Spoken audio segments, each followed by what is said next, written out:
Hola, hola, bienvenidos todos a este primer encuentro que hacemos dentro de esta colaboración APIA-Recida, en este marco espléndido que realmente responde al tópico, ¿no?, del Centro de Documentación del Agua y el Medio Ambiente de Zaragoza. Os doy yo la bienvenida por parte de APIA y ahora pues también hablará Marga Muñoz, que es la responsable de este centro por parte de la Red de Centros de Documentación e Información Ambiental Recida, con estas lecturas verdes que inauguramos con Eduardo Viñuales, que nos va a hablar del libro que acaba de sacar.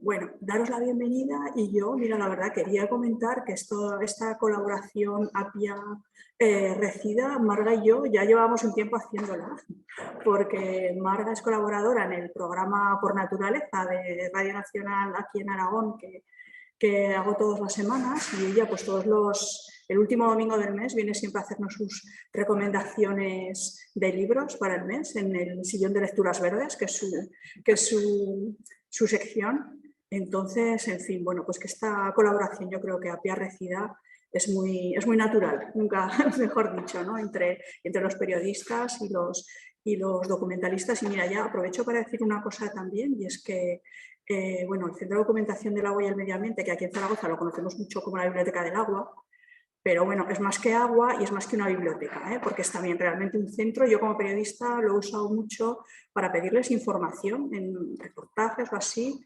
y son realmente muy eficaces y muy eficientes, encontrándote fuentes de datos, trabajos y además muy rápidos, porque yo a veces les he escrito un email con temas sobre los que tenía necesidad de buscar información y en un día así yo creo que me han vuelto a contestar. Así que yo creo que este servicio no es solo para los de Zaragoza, ¿no?, que a lo mejor está abierto a todo el mundo, para que lo sepáis, que yo creo que hay algunos periodistas oyéndonos, ¿no? Entonces, bueno, simplemente quería comentaros esto, y ahora ya le doy paso a Marga y luego hablamos con Eduardo. Muy bien. Pues buenas tardes a todas y a todos. Y a mí me toca ahora mismo ponerme el sombrerito Recida, que es el de toda una red de bibliotecas verdes. Estamos en una, pero somos más de 100. Y bueno, está formada por bibliotecas, centros de documentación, espacios, unidades de información repartidas por todo el territorio nacional. Hay bibliotecas universitarias en esta red, bibliotecas públicas tanto locales como autonómicas, bibliotecas que están asociadas a organismos de investigación, a fundaciones, a parques naturales, y todas tenemos como nexo lo que ha comentado María José, esa especialización temática en naturaleza, medio ambiente y sostenibilidad. Es una red de intercambio de recursos documentales, de experiencias, y bueno, como ha dicho ella, tenemos esa capacidad de dar soporte informativo, documental y bibliográfico pues a todo el sector profesional del medio ambiente, pero también pues a científicos, a estudiantes, a empresas, a colectivos ambientales y a la ciudadanía en general. Nos podéis encontrar en redes sociales como Recida.net y en el portal recida.net. La coordinación de la red se lleva desde el Centro Nacional de Educación Ambiental, concretamente desde el Centro de Documentación, y una vez al año pues tenemos un seminario por el que ya han pasado varios periodistas como invitadas e invitados. Este nexo bibliotecas y periodistas viene como se ha avanzado antes de un acuerdo. Hay un acuerdo firmado desde el año 2021 en el que los socios de APIA podéis pedir los servicios de cualquier biblioteca ambiental, centro de documentación. Ofrecemos colaboración a los medios y servicios de consultoría, es decir, damos un servicio de consulta documental, bibliográfico, soporte pues, para preparación de reportajes, de noticias. Ya sabemos que la mayoría de los periodistas tenéis un grado enorme de autonomía a la hora de buscar información. Aquellos que trabajáis en medios tenéis vuestros propios centros de documentación y siempre está esa premura de encontrar información, pero también hay muchos profesionales freelance, ¿no?, que buscáis información. Me decía hace un tiempo Irene Baños, cuando presentó su libro Ecoansias, que gastó muchísimo tiempo en navegar por internet buscando información, y yo le decía, bueno, pues ese tiempo desde luego es necesario, pero los mediadores de la información, que somos los documentalistas, somos capaces de ahorrarte tiempo y eso, os animamos a que hagáis consultas con nuestras bibliotecas. Os vamos a ofrecer como persona de contacto a Rosario Toril, que es la coordinadora del Centro de Documentación del CNEAN. Y bueno, eso, os facilitamos fuentes de información fiables, rigurosas y también os animamos a que divulguéis las actividades que hacemos en las bibliotecas verdes. Y fruto de este acuerdo es esta presentación de lecturas verdes en estas instalaciones y edificios de bibliotecas verdes que esperemos que tengan recorrido por todo el territorio. Nos alegra, por cierto, que este hashtag de lecturas verdes lo haya adoptado APIA. En el CEDAMAD, en nuestro centro de Zaragoza, lo venimos usando nada menos que desde el año 2012 y bueno, es también nuestra seña de identidad en un blog donde recomendamos lecturas todos los viernes. Me permito daros 4 pinceladas de este espacio. Como veis unas bóvedas de crucería y al fondo un edificio que parece algo así como una iglesia, pues lo es. Es el refectorio, el comedor del antiguo convento de Santo Domingo de Zaragoza. El centro como biblioteca lleva abierto 20 años, acabamos de cumplir, pero estos muros tienen cerca de 800 años. Estáis en un espacio que es un salón gótico mudéjar y bueno, pues muy asociado a la historia de Zaragoza. Aquí nos rodean casi 15.000 libros. El grado de obsolescencia de tema ambiental es muy grande, pues, bueno, se van renovando poco a poco. Por aquí tenemos cerca de 14.000 socios de la biblioteca y en un año normal, prepandémico y pospandémico, tenemos unos accesos de 18.000 a 20.000 personas al año. Atendemos una media de 3.000 consultas anuales y, como decía María José, no es solamente una biblioteca al uso, un sitio donde me presto libros y vengo a estudiar y leer. Es un espacio de trabajo, de lectura, de encuentro y sobre todo es un centro de cultura ambiental. Así que ponemos a disposición de las personas que pasan por aquí exposiciones, charlas, talleres, cuentacuentos. Ahora mismo, no sé si veis por aquí, ahí tenemos una exposición de dibujos de montaña. Y difundimos también todos los eventos ambientales de la ciudad, es decir, le damos efecto multiplicador a las actividades. Eduardo Viñuales ha sido de este centro como autor, como ha presentado aquí algunos de sus libros y cuando no los presenta aquí, los presenta en otro espacio, también difundimos esas presentaciones. Nada más, solo darle las gracias por aceptar esta invitación. Damos fe de su dinamismo, nos maravilla lo prolífico que es como autor y agradecemos que cada libro que publique llegue a la biblioteca sin pasar por las librerías, lo cual es un detallazo. Y ya veréis que además de naturalista y autor, en parte es muy lector y de eso va su libro, entre otras cosas. Adelante, Eduardo, bienvenido. Bueno, pues saludos a todos, muchas gracias.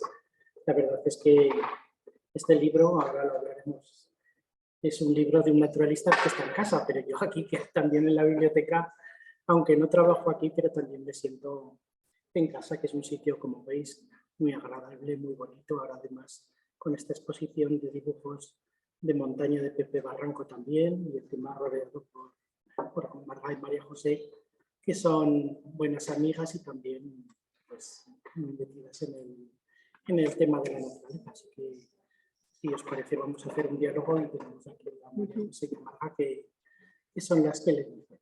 Sí. Bueno, aquí tenemos a Eduardo, que es un naturalista muy conocido y un gran divulgador en muchas facetas, ¿no? Como periodista, que es socio de APIA desde hace mucho tiempo, ¿no? Somos socios ahí desde hace un montón de tiempo.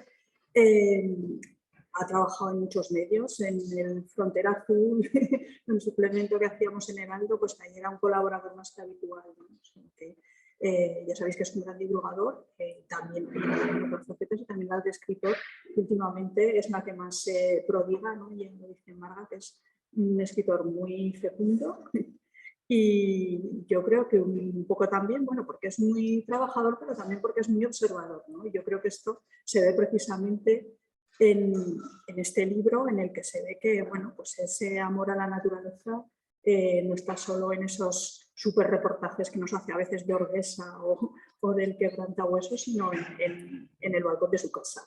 ¿no? En esta naturaleza desde el balcón que hemos titulado este encuentro de Apia y Regina. Mira, yo voy a empezar leyendo pues, lo que escribiste el día 15 de abril, que creo que resume muy bien, ¿no? Lo que es el espíritu del 2020, de este libro, del eso, 2020. Claro, sí es un verdad. naturalista confinado porque el libro... Este libro empezó con el confinamiento, o sea, se empieza con el confinamiento y se acaba con el confinamiento también, ¿no? No hacíamos más que oír hablar Sí. de muertos, de tragedias, de miedo, de no salir de casa. Yo estaba pensando en cosas, seguía pensando en nuestro, ¿no? En la naturaleza a través del balcón, y por eso viene, y por eso tematizo, María José, que es del 2020, en abril de 2020, porque fueron 60 días, es como un diario de la naturaleza desde el balcón de 60 días, desde el 15, me parece, de marzo, no sé qué día empieza, 13 de marzo, hasta más o menos una fecha pareja en el mes de mayo, ¿no? Que ya podemos empezar a salir de casa y volver, volver a la al 11 de mayo. Marga se lo sabe mejor que yo. Sí, es que el confinamiento se nos ha grabado a todos bastante las fechas, ¿no?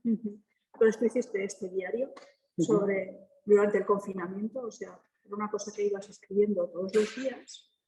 Y esta parte que yo quería extractar, porque creo que refleja muy bien, ¿no? El espíritu de lo que tú querías contar, ¿no? o de lo que te movió, ¿no? Es lo que te quería preguntar. Pero antes de preguntarte ya, lo leo, ¿no? Ya que no puedo salir de casa, quiero dedicar esta jornada a viajar por la geografía verde de las hojas de las plantas y a dejarme asombrar por la vida espontánea, por sus ritmos, por las bandadas de grafillas, de pájaros y otras criaturas que seguramente aparecerán ante mis ojos. Esto es lo que tú hacías, confinado, y tenías esta idea ya cuando empezaste a hacer el libro, la idea de hacer un libro, ¿o qué eran? ¿Eran unas notas, casi un cuaderno de campo desde casa? En realidad no fue porque eran días que al principio no sabíamos que íbamos a estar 60 días en casa, o sea, íbamos a estar confinados hasta que esto mejorara, pero se hablaba de una semana, 15 días, si mal no recuerdo. Entonces en un principio no, lo que pasa es que claro, tú estás en casa, si hubiese estado libre, por decirlo de alguna manera, en vez de confinado, pues me hubiera ido al Moncayo, o me hubiera ido aquí a la Ribera del Ebro o a algún otro sitio. Pero claro, pues estando en casa, pues había tiempo pues para hacer la comida, para atender a mi hijo pequeño, que entonces tenía 2 años, para mi mujer sí que iba a trabajar, pues preparar las cosas domésticas. Y claro, pues a mí que me gusta tanto hacer fotos y ver cosas, también estaba escribiendo otro libro que luego salió y que lo presentamos aquí en esta biblioteca, que era Rutas para observar aves en Aragón. Pero había tiempo de sobra, aproveché para leer muchos libros también y muchas revistas que se me van acumulando, ahora necesito otro confinamiento otra vez para poder... Y entonces, pues al salir del balcón, que era mi ventana al mundo, pues descubrí que pues eso, ya sabía que había unas vajillas, que son mis vecinas del frente, que cuento ahí, que visten de negro, que peinan canas, que tienen los ojos azules. Y entonces, bueno, pues como naturalista pues empecé a hacer fotos, a ver con los prismáticos, las plantas del balcón, había unas silenes que entonces florecían y poco a poco, pues claro, en ese mirar lo cercano, pues a lo mejor no te has fijado suficiente en ciertas plantas que ya estaban, o no te has preguntado cosas de otras que simplemente sabes el nombre pero no sabes para qué se usan ni de dónde vienen, todo ese tipo de cosas que las tienes tan cerca que te vas a Ordesa o te vas al Pirineo, te vas a otro sitio y no prestas atención a eso.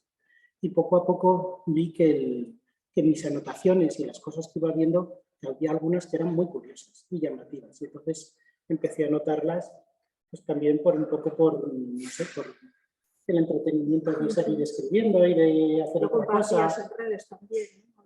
Compartí algo. En un principio lo empecé a escribir para mí. En redes sociales pues fui colgando algunos de esos momentos, alguna foto chula, y la gente vi que le gustaba. Y luego pues vas viendo que ese anecdotario o ese diario se va engordando y que tiene interés. Entonces, bueno, pues pensé en escribirlo un poquito mejor, de darle forma y de que cada día pues fuera un acontecimiento diferente de lo que había visto, de lo que estaba notando. Pero bueno, no sabíamos si iba a durar 60 días o un año.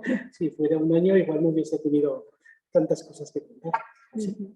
A mí me gustaría matizar para el que quiera leer el libro que estamos hablando de un universo pequeñísimo. O sea, si piensas en un diario escrito sobre la observación de plantas y animales desde un balcón, tengo que hacer notar que su balcón tiene 2,5 metros en un piso de 80 metros cuadrados, quiero decir, y con un cachito de cielo, porque tampoco es que esté la casa asomada a un bosque ni a un jardín. Y a mí me parece increíble y denota muchísimo optimismo cómo el detalle de las cosas tan pequeñas, tan minuciosas, una telaraña, una salamanquesa que sale a mover una maceta, un mosquito que viene, o sea, es impresionante. Todo esto gracias a que tú también eres fotógrafo, porque esos detalles se magnifican pues, cuando te pones con la cámara y con un angular o con determinados elementos de la cámara que te permiten viajar como a otro mundo más pequeñito, ¿no? Me parece muy singular el detalle, la minuciosidad y lo pequeño de todo, porque no es que observarás grandes, no sé, pues, elementos naturales, ¿no?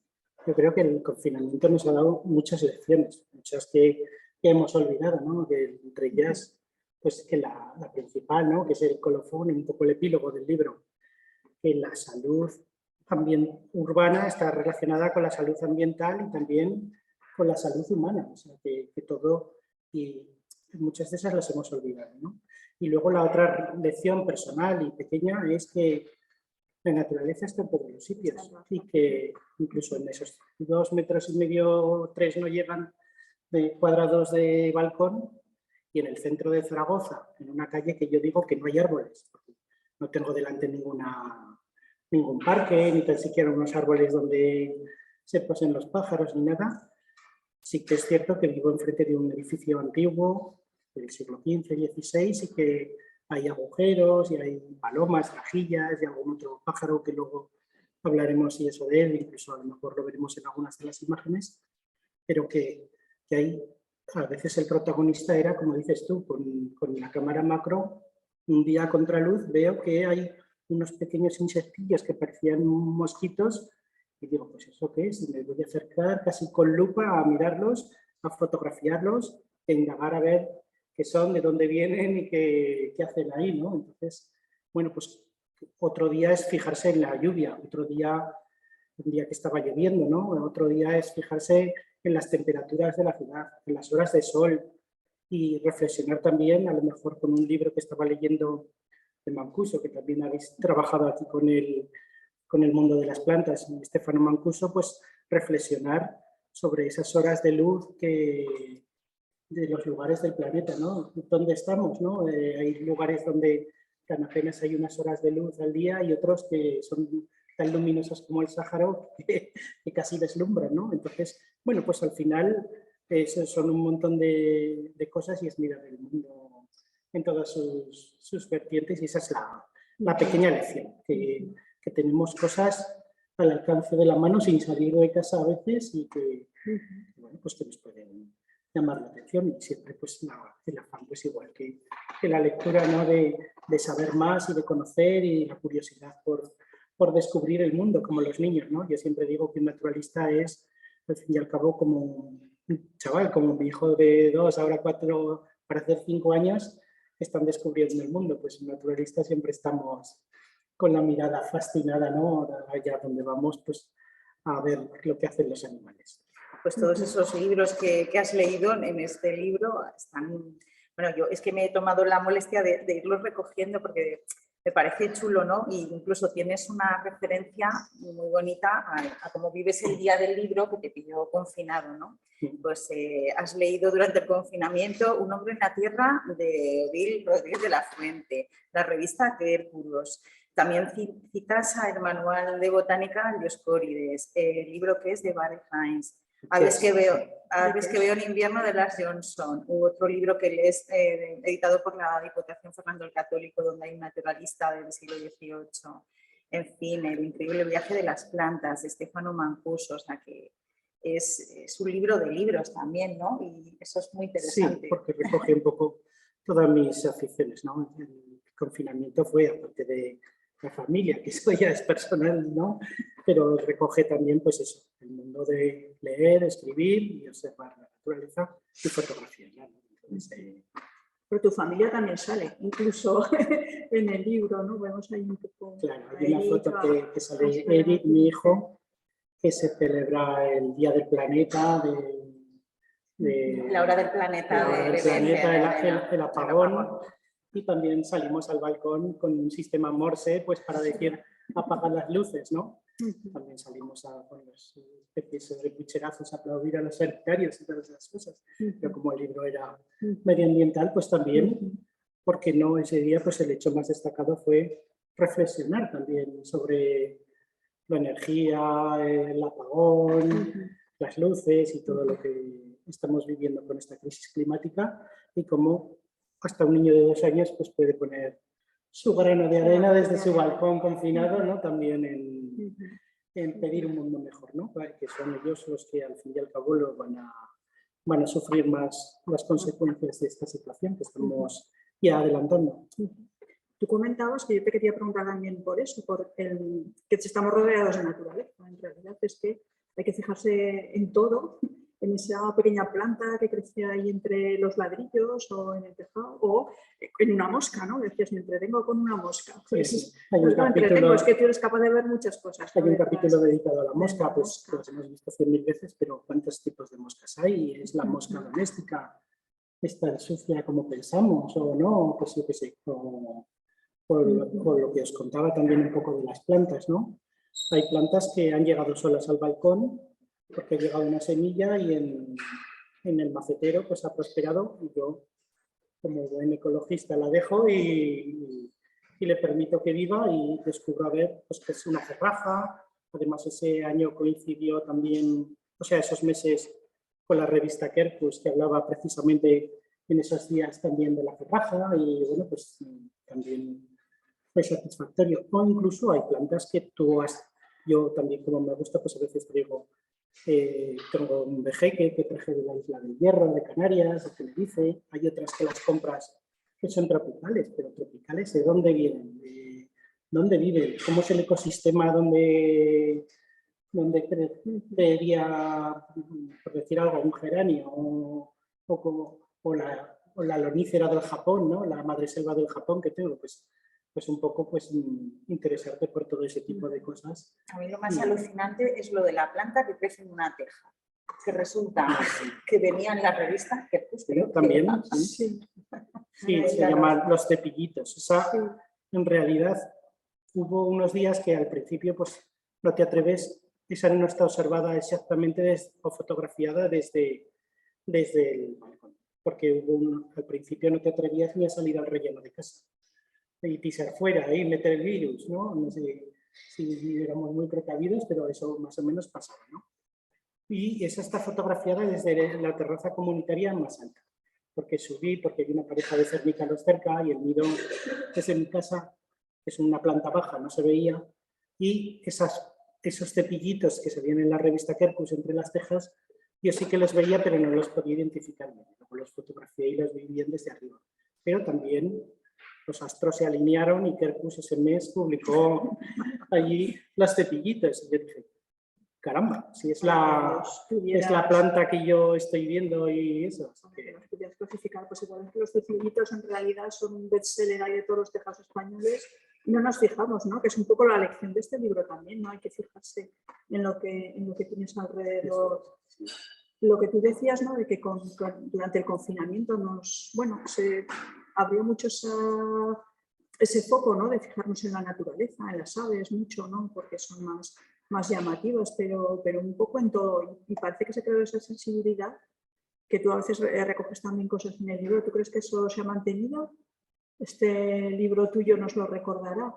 Hombre, yo ahora que en ese momento no estoy en el balcón, a la naturaleza. No estoy en el balcón tanto como entonces, pero luego como el libro también ha tardado un tiempo en editarse, al final hice como un resumen en un capítulo final en esa especie de epílogo, un año más tarde creo que se titula ese capitulillo, que habló como un poco de otras cosas que sí que he seguido, aunque ya podía ir a otros lugares, que sí que he seguido viendo en el balcón, una araña cangrejo que apareció también entre las mentas que estaban en flor, o sea, cosas que claro, a partir del mes de mayo suceden también durante mayo, junio, julio, sobre todo, siguen sucediendo muchas cosas, incluso la nevada Filomena, que también llegó a finales de ese invierno, ¿no? Hay un pequeño capítulo, pues siempre está ahí y puedes seguir mirando todas estas cosas.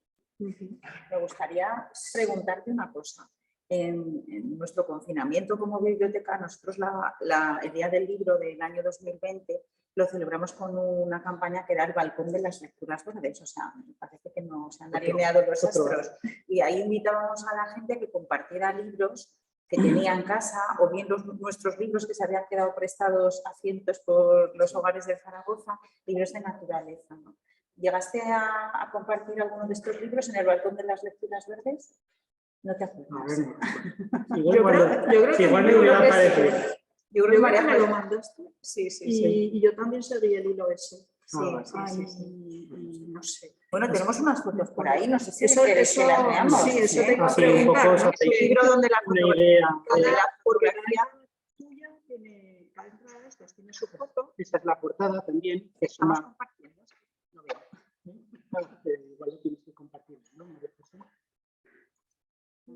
No, yo creo que sí que se verá ahí. No lo sé. A ver, compartir pantalla. Que lo veremos, ¿no? Ahora lo veis. Esta es la portada del libro. Esa es la portada del libro, que en realidad es una foto hecha en esos días en casa, también enredando un poco con la cámara. En el cristalito del balcón tengo como unos prismas, unas bolas de cristal que hacen como reflejos y pegaban a veces en un mapa, en una hoja escrita y en este caso en una hoja de un poto, una planta súper común en las casas. Y me pareció tan bonito el reflejo con el fondo y ese color ahí como de esperanza, que dije, bueno, pues... Y luego, pues, hay que elegir una portada, ¿no? Entonces, yo propuse esto a los maquetadores, a la institución Fernando el Católico, que son los que han editado el libro por parte de la Diputación de Zaragoza, que tienen una colección de estudios, que no hemos hablado de ello, y que son la institución Fernando el Católico, es una institución de aquí de Zaragoza que publica muchos libros. Y bueno, pero a veces los maquetadores tienen otra idea más brillante que la tuya, pero en este caso pues coincidió un poco mi petición de sacar esa fotografía. Vamos a ver otras.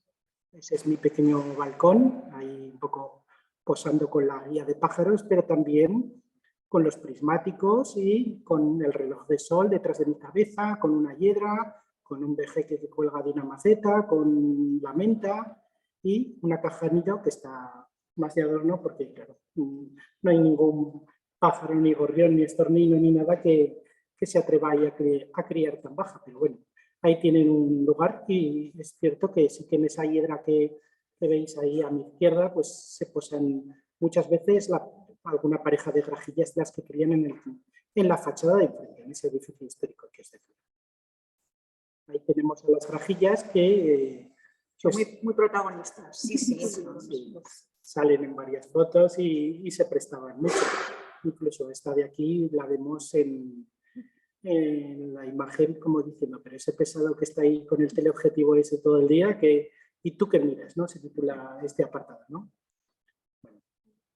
Este otro es también una mordida que aparece en unas hojas de una parra trepadora, una parra roja, y que es una especie de enredadera que en otoño se pone toda de color rojo y es muy bonita. Pero las hojas, cuando todavía están tiernas, en ese mes de abril, mayo, pues están saliendo y veo que tiene ahí esa mordida. Entonces, bueno, pues no me hubiera fijado este año, ni tan siquiera me hubiera fijado posiblemente, pero como tenía tiempo y miraba, pues sí que dije, pues será alguna oruga que se está comiendo. Voy a mirar a ver si encuentro algún gusano o algo, pero no veía ni los típicos excrementos ni nada. Sí que es cierto que mi mujer unos días antes me dijo que había visto una abeja que se llevaba un trozo de hoja volando que era más grande que ella. Es la foto. Esto lo planteas como un caso CSI, casi Sí. en el libro, ¿no? Una investigación, porque además otra de las cosas que también hice, aparte de ver muchos capítulos de Tintín con mi hijo, fue también ver los capítulos Hércules Poirot de Agatha Christie que ponían en la tele todas las tardes y que no todo eran libros. Veo poca tele, pero bueno, en ese caso sí que veía los de Hércules Poirot y algún juego ahí de palabras como que hay que utilizar las células grises para ver quién es el que o la que está detrás de este destrozo, ¿no? En la pared roja. Y ahí, pues, con la cámara apostado, después de haberle pillado en una ocasión, pues ya salgo con la cámara a fotografiar a esa abeja que le llaman la abeja cortadora de hojas del rosal, porque tiene mucha afinidad por los rosales, también como vemos aquí por esta otra planta, pero lo que busca son hojas tiernas y le llaman también la abeja patchwork. Patchwork es esa especie de retales que hacen colchas y mantas con trozos de telas viejas, porque esta abeja no es una abeja normal y corriente, sino que se dedica a hacer su nido con retales que va forrando y que va, digamos, protegiendo del frío, de las inclemencias, su puesta en el nido. No sé si tienes la foto de los vilanos aquí. No. ¿No la has seleccionado? No. Pues cuéntalo, porque eso sí que es eso lo de apostarse un naturalista y quedarse tiempo esperando a ver cómo hace una fotografía. Bueno, pues los vilanos son, no milanos, sino con V, vilanas, son las pelusillas estas de los chopos. Yo en realidad digo que, claro, en esa época de primavera, si estás cerca de un río, vuelan muchos por el cielo. Sobre todo cuando el sol está cayendo a la tarde y genera una especie de contraluz, entonces ves miles y miles que no te puedes ni imaginar, aunque sean de pequeño tamaño, no porque se realza su figura con la luz frontal. Entonces yo digo que a un naturalista esté encerrado, aunque yo estuviera en una cárcel entre barrotes, ¿no? Pues que simplemente viendo esos vilanos, esas pelusillas del chopo volando, podría saber más o menos la época del año que es y también adivinar más o menos, no dónde estoy, pero sí un poco el ambiente en el que estoy, cerca de un río, de algún lugar que puede ser un parque también, ¿no? Que también hay álamos y chopos. Pero en el caso mío, pues el río Ebro, no tan cerca como de aquí de la Biblioteca del Agua, pero también tengo el río cerca y esas pelusillas se trasladan a lo largo viajan a lo largo de muchos cientos de metros, ¿no? Vamos a ver más fotos.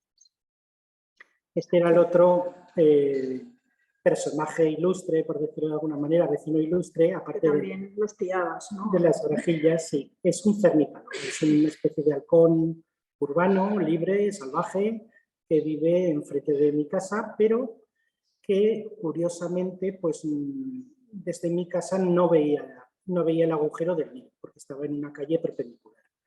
Un vecino que vive más arriba y que tiene otro ángulo diferente, luego sí que me dijo que había visto pues con 3 o 4 pollos que estaban en la cornisa del tejado de ese edificio y que estaban ya ejercitando las alas y volando. Pero yo constantemente los oía, los veía pasar por encima de la calle y los veía hacia dónde se dirigían. Lo que pasa es que no podía, desde el ángulo que yo tenía, el poder verlos. Entonces, bueno, también hablo de eso, hablo de un libro que se llama ¿Qué es? Que es también una novela muy antigua que luego Ken Loach se hizo una película que es de un niño que... Está en el rata...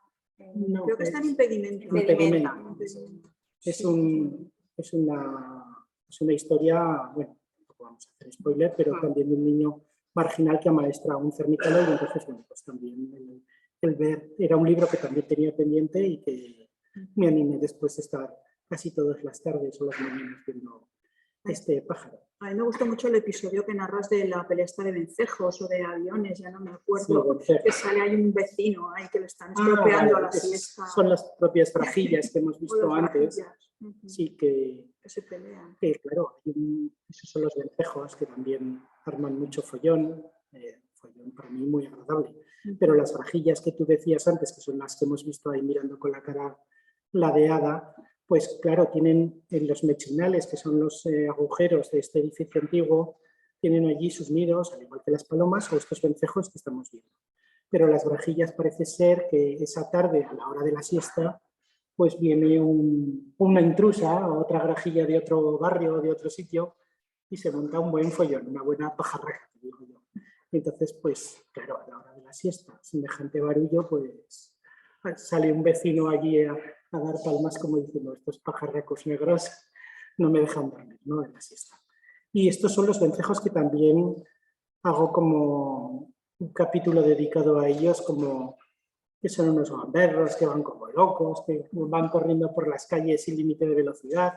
Y es que forman, ya lo nombraba Félix Rodríguez de la Fuente, forman unos carruseles impresionantes, sobre todo a las tardes y a las mañanas en la colonia de vencejos, que es maravilloso oírlos, escucharlos.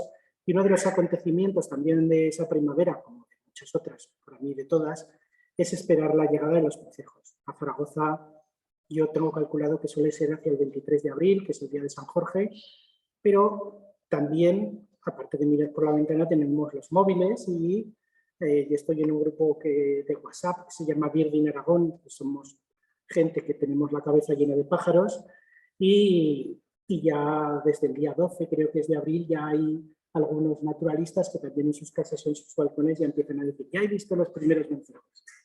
Lo curioso de este pájaro es que, igual que las golondrinas, igual que muchos pajaricos pequeños, hacen miles de kilómetros, hasta 7 o 10.000 kilómetros en migración para llegar enfrente de nuestra casa, a nuestro barrio, a la torre de la iglesia, a las murallas antiguas, y son pájaros pequeños que merecen, pues para mí, toda mi admiración, ¿no? Que menos que dedicarles unos ratos de contemplación y de observación, ¿no?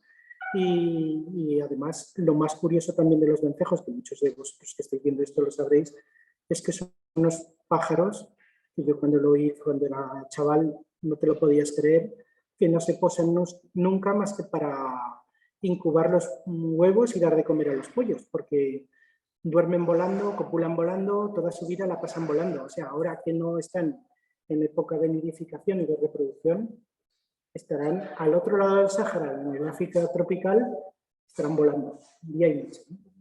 Hay un cuento muy bonito de Gonzalo Moure, no sé si lo conoces, que es uno de los vencejos, siempre lo voy a pasar.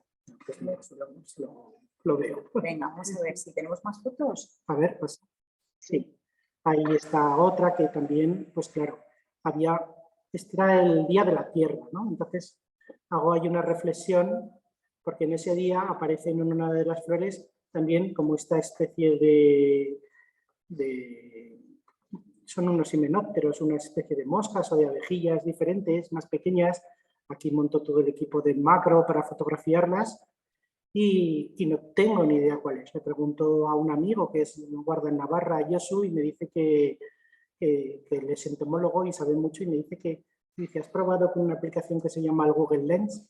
Que lo tenemos en casi todos los móviles. Yo en ese momento no lo tenía porque tenía un móvil bastante patatero, pero bueno, seguro que ahora lo tenéis vosotros 2 años después, 2 años y medio después. Y si no lo hemos aprendido con este libro. Eso. Y entonces tú te haces una foto, la subes a Google Lens, y igual que una mariposa o cualquier otro animal, y te dice, no qué animal es exactamente, porque esto ya es para nota, ¿no? El sacar un insecto de este tipo con tantas especies, pero sí que te aproxima al género y a partir de ahí pues puedes un poco ir indagando y investigando. Entonces, la reflexión en el Día de la Tierra es que estos insectos, aunque sean unos grandes desconocidos y aunque ni tan siquiera les hayamos puesto nombre o no les demos importancia, pues lo importante es que son, ¿no? La importancia de esa biodiversidad desconocida, en este caso insectos polinizadores que gracias a ellos hacen el milagro de las flores, los frutales y muchas de las plantas que nosotros comemos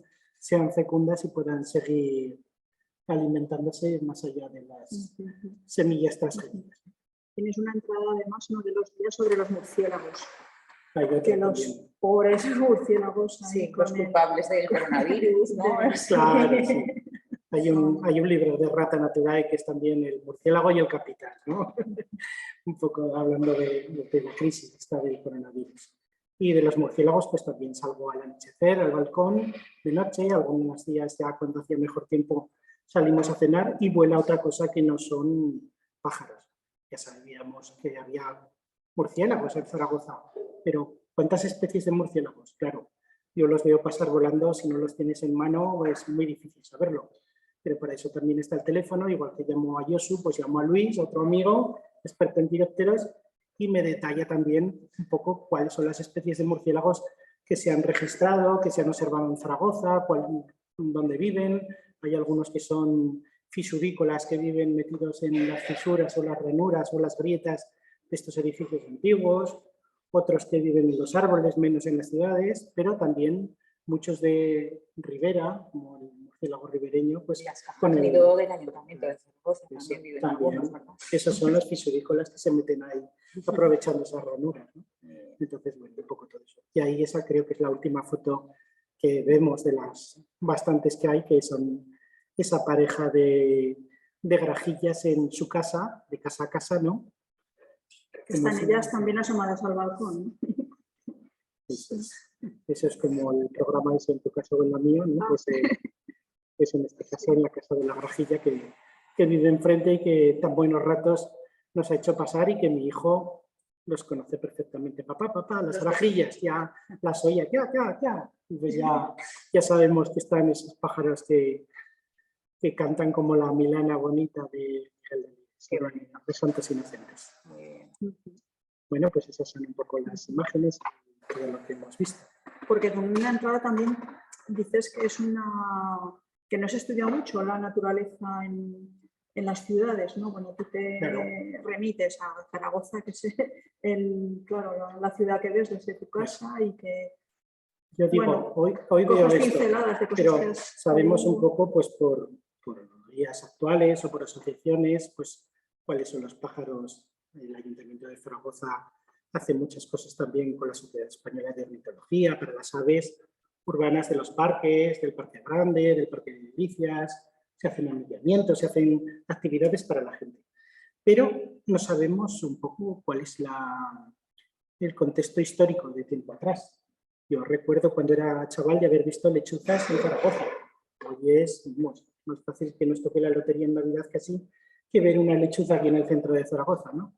Pero digo, claro, y antes había otros pájaros, voy a otros animales que ahora no vemos. Voy a tratar de investigar a ver qué bibliografía hay. Seguro que si hubiese venido aquí a la biblioteca hubiésemos sacado algo más, pero a ver qué recojo. Y también pregunto a algunos otros naturalistas.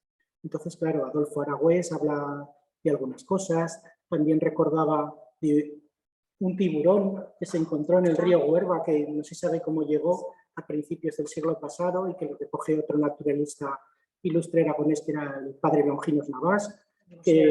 Y ese tiburón está tan bien identificado que es que se conserva en formol hoy en el Museo de Ciencias Naturales de la Universidad de Zaragoza y podemos ir a verlo. Aquí a un cuarto de hora está allí conservado, ¿no?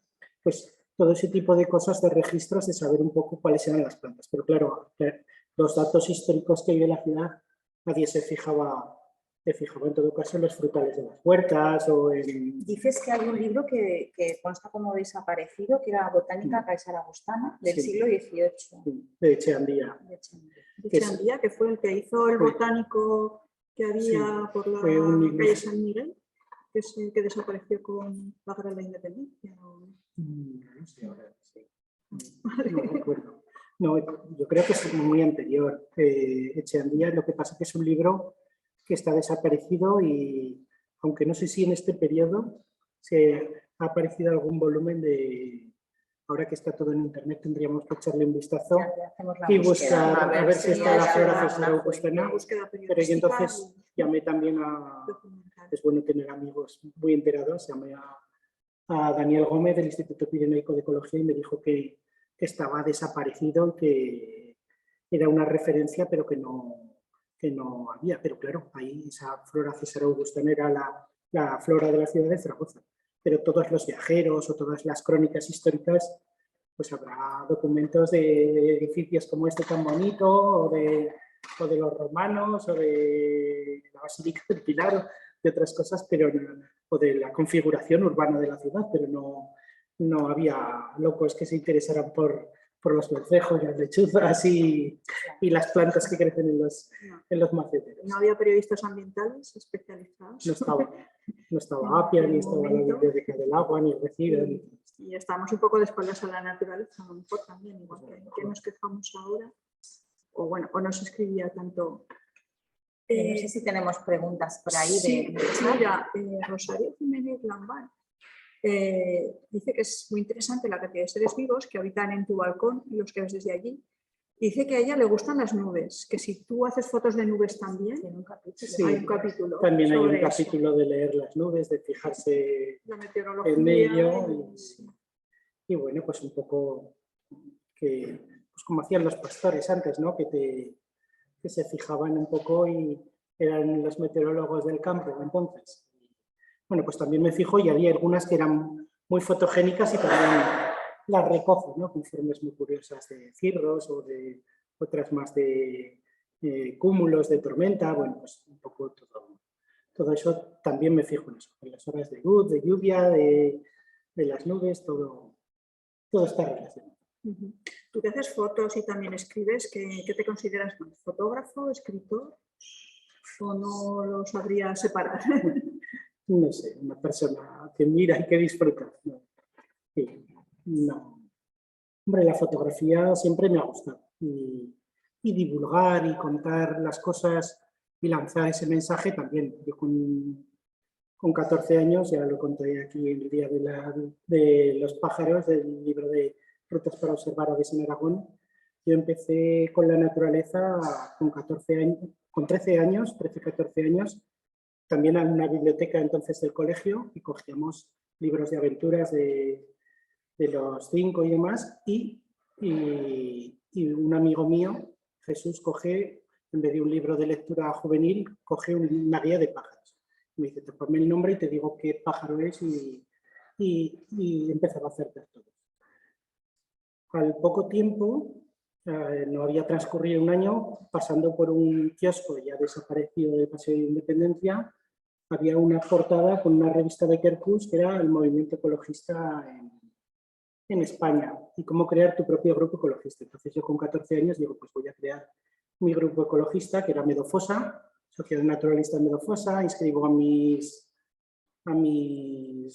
vecinos, a mis hermanos, a mis padres, a todo lo que podía y ya entonces empecé a hacer un boletín de la Sociedad Naturalista Medofosa divulgando, contando cosas en un entorno familiar, o sea que ahí viene un poco el escribir. Ya al salir al campo también a ver pájaros con mi amigo Jesús y luego con gente de Ansar y de otros grupos de aquí de Zaragoza, pues siempre, aparte de los prismáticos, la cámara de fotos. Salir al campo sin la cámara de fotos me ha pasado muy pocas veces. Sería un crimen. Tú estabas delante de la televisión para ver El hombre en la tierra y no sé cuándo lo echaban, los domingos por la noche. O los sábados. Los sábados. Tienes también un capítulo dedicado a Félix Rodríguez de la Fuente, además el 14 de marzo, que es el día de su, de su hombre, es una persona que ha marcado mucho y que yo creo que su mensaje, 40 años o 40 y tantos después, sigue siendo igual de vigente. Es que ves vídeos de él o locuciones, aparte del poder de transmisión que tenía, ¿no? Y su entonación, las cosas que decía y lo valientes que eran. Hace poco también apareció una grabación de Radio Nacional de España de Félix, que estaba Santiago Marraco, que fue presidente del Gobierno de Aragón y director del ICONA. Estaba también otro ingeniero de montes de Cataluña y otro de Navarra. Y hablaban de que el Pirineo estaba en peligro por las urbanizaciones y las pistas de esquí. Algo que estamos viviendo ahora porque el Gobierno de Aragón está lanzando la unión de las estaciones de esquí otra vez de Formigano. O sea, y esto era en los años 70, o sea, es que hace ya 50 años ya se estaba hablando de estos temas y cómo lo trataban. Qué bien tratado y qué bien explicado todo, la necesidad de conservar. Entonces hablaban también de la Maladeta, que hoy es afortunadamente un parque natural, el Parque Cosas Maladeta, o sea, que Félix fue un adelantado, y hablar del lobo en aquella España, que yo digo que era una España, no vamos a decir no del todo desarrollada, ¿no? Y en los años 70, al estar hablando en el mundo rural del lobo, y no ser una persona denostada, sino que lo que dices tú, levantaba pasiones, y en Daroca vino Félix a hablar de la protección de la laguna de Gallo Canta, también con Adolfo Aragüés en los años, ya era 80 yo creo, 70-80 a lo mejor, y dicen que Daroca estaba abarrotadísimo de gente, que en aquel pueblo de la provincia de Zaragoza habían ido a oír hablar de la laguna y como abogó también por la conservación de Gallo Canta, que decía que entonces iba a ser esta laguna desecada para ponerla en cultivo, y había un proyecto ya de la Diputación General de Aragón que ya existía entonces en los años 80, ya después de la muerte de Franco, y ya pues él decía que dijo con palabras textuales Félix, Gallo Canta es el Doñana de Aragón y debería de ser protegido como un parque natural. Hoy es una reserva natural, una categoría un poco inferior, o sea que aún nos queda todavía. Aprovecho para recordar que en la página web de nuestra biblioteca se puede descargar a texto completo las memorias de Adolfo Aragüés, que las editamos aquí, hicimos el libro antes de que muriera, y bueno, es uno de los libros que hemos editado que podéis descargar, es muy curioso porque son, pues, es un poco el pionero en Aragón, amigo de Félix Rodríguez de la Fuente de la mitología. ¿Más preguntas?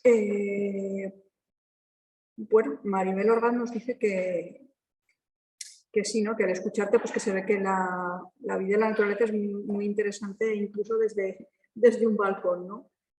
En circunstancias difíciles, ¿no? Sí, si se sabe mirar, porque tú cada día vas encontrando una cosa, ¿no? En este diario del confinamiento, cada día vas encontrando un motivo, bueno, pues sobre el que posar la mirada, interesarte y abrir también preguntas, ¿no? Yo creo que esta es una faceta de Eduardo, que es la de ser un divulgador. Y hay veces que ahora pasa, te vas al campo. El otro día fui a unas lagunas que hay aquí en la comarca de las Cinco Villas. Un amigo, José Antonio Pinzolas, había ido y había visto un abetero.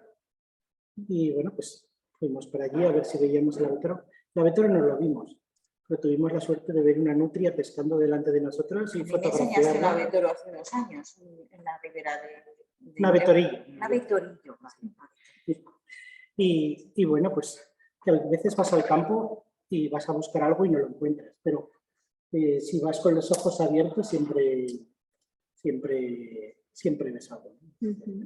Claro, eran situaciones en un momento difícil, como dice Maribel, ¿no? de que estábamos en peligro, pero también, bueno, la opción era ver internet o ver la tele y todo catastrófico. Yo creo que nadie perdimos la esperanza de que íbamos a morir ahí, ¿no? O sea que sí que teníamos ese miedo, pero bueno, yo creo que la vida sigue y te empuja hacia adelante, o sea que no estás, a no ser que estés en una negatividad, bueno, pues piensas que está pasando.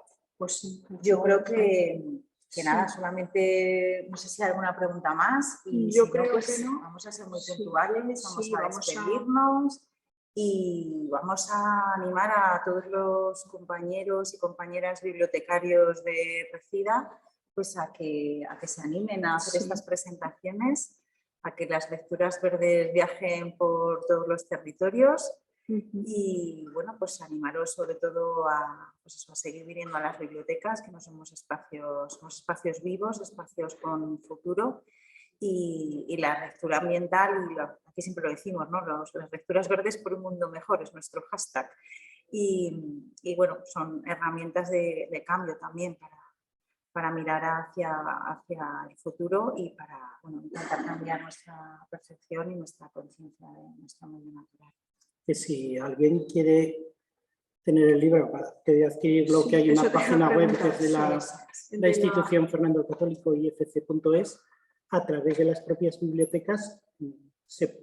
Este libro puede viajar. Sí, ¿Puede viajar a Madrid, por ejemplo? Sí, este libro está disponible en la biblioteca ya desde hoy, ya está catalogado, falta el tejuelo, pero ya lo hemos catalogado esta mañana después de leerlo, y está disponible pues para préstamo interbibliotecario también, para quien lo quiera desde Madrid. No sé cuál es la tirada que ha hecho la Fundación Fernando el Católico, suelen ser tiradas cortitas. Pero bueno, yo creo que las bibliotecas municipales de Zaragoza deberían estar.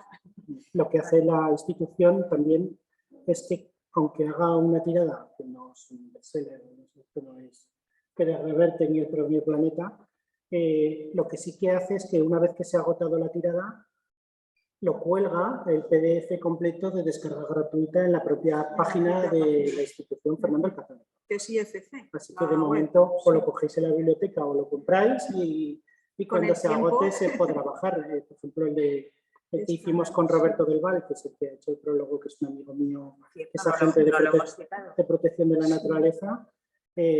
Hicimos uno de la Sierra de Algairén, que está agotadísimo, nos lo pide mucha gente, pero se puede descargar, son 300 o 400 páginas que te lo puedes descargar gratuitamente y se lee, o sea, con mucha calidad, que se leen muy bien los PDFs. Y eso es algo que ahí, bueno, la institución tiene muchos libros, sobre todo de historia y de arte y demás, pero también tiene algunos de naturalistas. Sí, pero creo que sí, es una barbaridad. Igual hay 500 volúmenes que son de descarga gratuita de todo el catálogo que tienen. O sea, la Biblioteca Digital de la Diputación de Zaragoza es considerable, ha digitalizado muchísimo, tiene un patrimonio enorme. Sí, pero como libros propios. Sí. Bueno, pues nada, vamos a ser puntuales, vamos a acabar ya. Lo ha dicho, ¿no? Iniciamos aquí este periplo, como ha dicho Marga, en esta idea también de Apia, de, bueno, pues, de fijarnos en la información ambiental y en la comunicación ambiental en todas partes de España. Y nada, espero que os hayan quedado muchas ganas de mirar desde vuestro balcón y de leer el libro de Eduardo también. De venir a las bibliotecas y de seguir participando en estas lecturas verdes de Apia y en las bibliotecas. Y para mí es un orgullo estar aquí con todos vosotros. Muchas gracias. Bueno, pues muchísimas gracias.